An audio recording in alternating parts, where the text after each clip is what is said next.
कल UP triple SC एवं अन्य भर्तियों के संबंध में मेरे द्वारा एक वीडियो बनाया गया था, जिसमें इस बात की जानकारी आपको दी गई थी कि यूपी ट्रिपल एससी को नए अध्यक्ष मिलने वाले हैं। यक्स पर मेरे द्वारा पोस्ट किया गया था कि जनवरी के दूसरे सप्ताह में यूपी ट्रिपल एससी को नए अध्यक्ष मिल जाएंगे।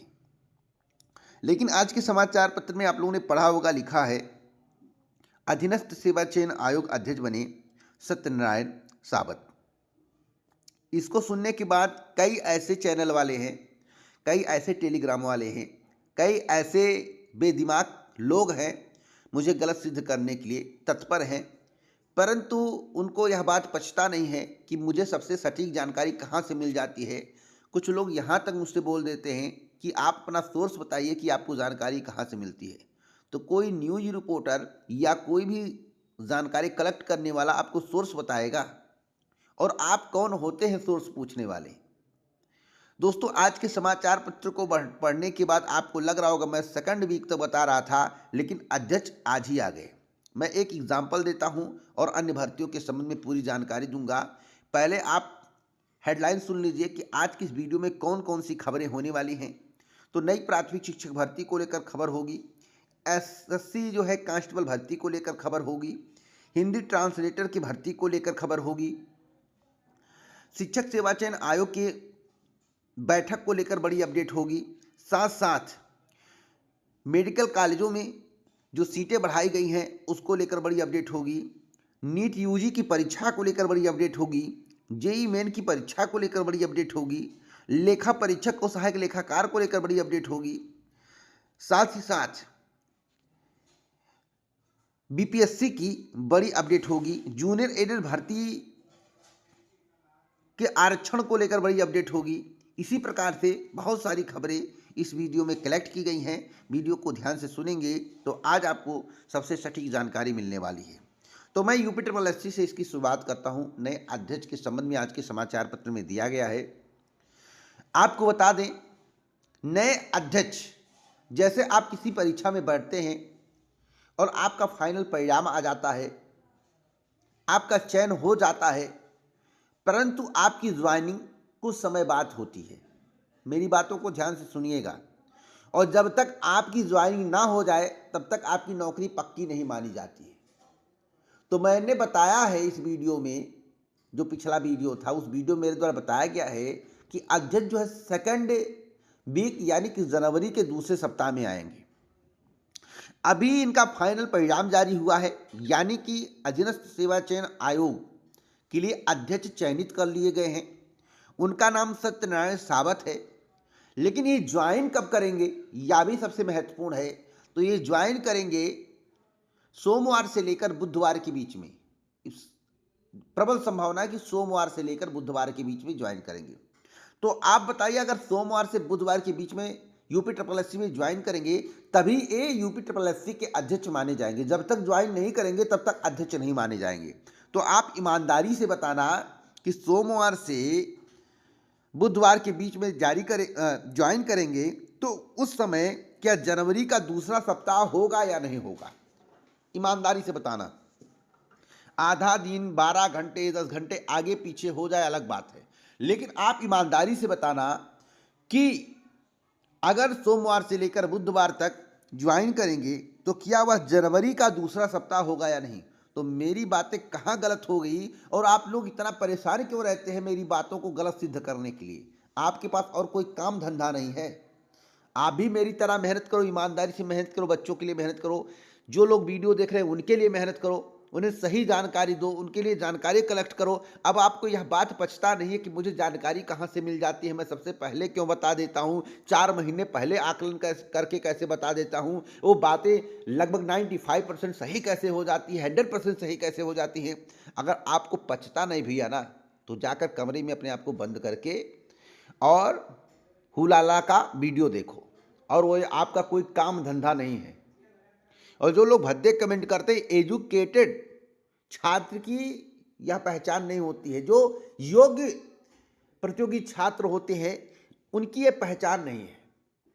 जो अच्छे लोग होते हैं, अच्छे कमेंट करते हैं, अच्छी बातें करते हैं, पॉइंट टू पॉइंट बातें करते हैं, किसी को टार्चर या किसी को जो है गलत सिद्ध करने का प्रयास नहीं करते हैं, और जो गलत सिद्ध करते हैं दिन रात, उनका सिलेक्शन नहीं होता है, कभी नहीं होता उनका सिलेक्शन। तो बातों को समझा करें, सुना करें, अंदरूनी ज्ञान रखा करें, एक्स्ट्रा ज्ञान रखने का प्रयास करें। इतना ज्ञान रखिए कि आपको कोई अपनी बातों से पलट ना पाए।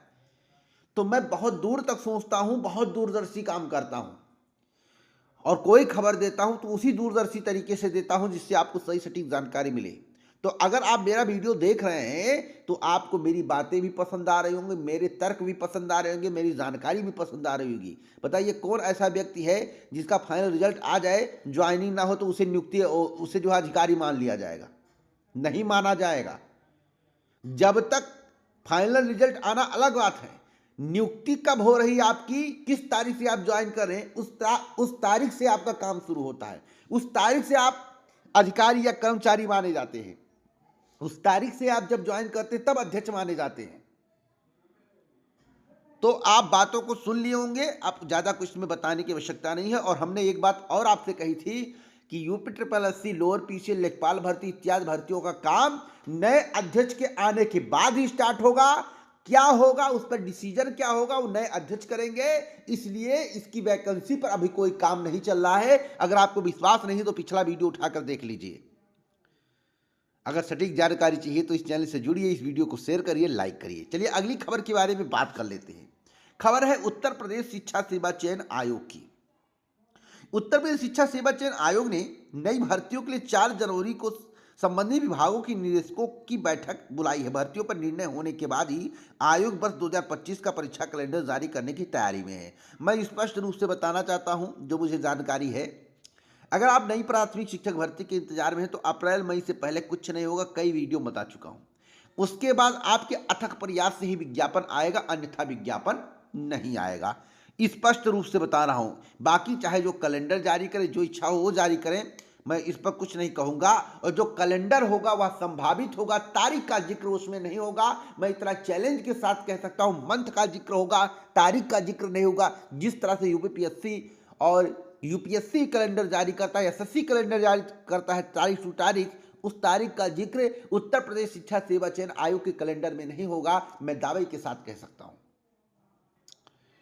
तो आप सोच लीजिए, अगर आप नई प्राथमिक शिक्षक भर्ती के इंतजार में हैं तो आपको अथक प्रयास करना पड़ेगा। एक बड़ी अपडेट मैं आपको और देना चाहता हूं कर्मचारी चयन आयोग की। कर्मचारी चयन आयोग के कंबाइंड हिंदी ट्रांसलेटर भर्ती 2024 के तहत पदों का विवरण जारी किया गया है। आयोग कुल 320 पदों पर भर्ती करने जा रहा है। इसमें 177 पद अनारक्षित का है, 46 पद एससी का है, 24 पद एसटी का है, 23 पद ईडब्ल्यूएस का है और 50 पद जो है ओबीसी का है। उसी प्रकार से हम एक और भर्ती के बारे में बात करते हैं, एसएससी कांस्टेबल की परीक्षा को लेकर, जो कि 4 फरवरी से स्टार्ट होने जा रही है। आपको 4, 5, 6, 7, 10, 11, 12, 13, 17, 18, 19, 20, 21, 25 फरवरी को यह परीक्षा आयोजित की जाएगी। एक बड़ी अपडेट मैं आपको और देना चाहता हूं जिसके संबंध में आपको जानकारी होना आवश्यक है। मेडिकल कॉलेजों में सीटों की संख्या बढ़ा दी गई है। मेडिकल कॉलेज में सीटों की संख्या जो बढ़ाई गई है वह कहाँ कहाँ बढ़ाई गई है, तो बस्ती, देवरिया, फिरोजाबाद, जौनपुर, शाहजहांपुर, जिम्स, ग्रेटर नोएडा, अम्बेडकर नगर, बदायूं, आजमगढ़, बांदा, जालौन, कन्नौज, कानपुर, झांसी, प्रयागराज के सरकारी कॉलेजों में PGICH नोएडा और PGI सैफई और SN मेडिकल कॉलेज में आगरा में सीटें बढ़ाई गई हैं।